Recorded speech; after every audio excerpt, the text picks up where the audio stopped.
Stamattina mi sono alzato, oh bella ciao, bella ciao, bella ciao, ciao, ciao. Stamattina mi sono alzato ed ho trovato un vaso.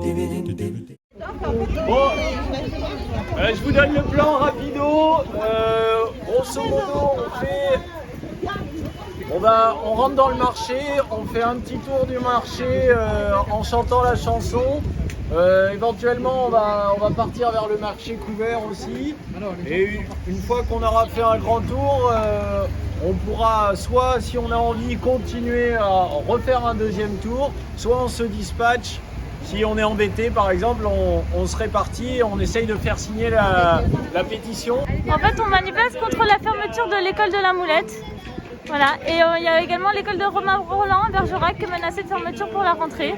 Pourquoi cette fermeture est-elle programmée? Eh bien, on n'a pas vraiment d'explication, sous prétexte un manque d'effectifs. Mais d'après les chiffres qu'on a, on ne trouve pas ça justifié. Voilà. Et vraisemblablement, on a entendu parler que les locaux serviraient pour le CFA, mais il y a eu un article passé il y a 2 jours qui montre que le CFA ira dans le quartier de la gare. Ah oui, donc vous trouvez que les justifications sont pas... Les justifications du maire ne sont pas légitimes pour non, vous? C'est ça. On voudrait faire entendre notre voix auprès de la population parce que tout le monde est concerné. Okay. Nous, parents d'élèves, mais également Bergerac parce que c'est un quartier, parce que c'est une ville et que des écoles ne devraient pas se fermer, quoi. Pour la fermeture des écoles,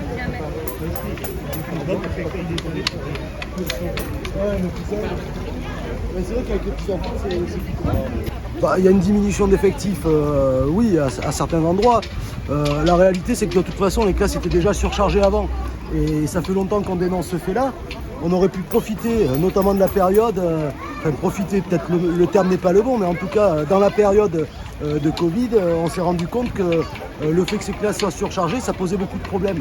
Je pense qu'on avait moyen de faire une rentrée avec des classes un peu moins surchargées, de dispatcher un peu sur le Bergeracois. Et puis, Jonathan Priolo va un petit peu loin.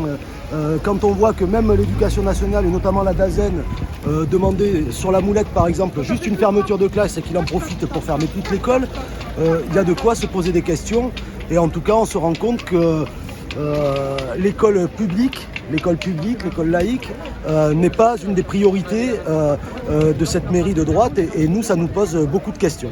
Moi je pense qu'il y a moyen de faire plancher la situation. D'abord il y a une mobilisation des parents d'élèves, etc. Ce qui est déjà bien, donc ça veut dire que tout le monde se sent concerné et pas que parce que je vois qu'il y a des enseignants d'autres écoles qui sont venus en soutien. Après j'espère qu'il y aura aussi des syndicats de professeurs, etc.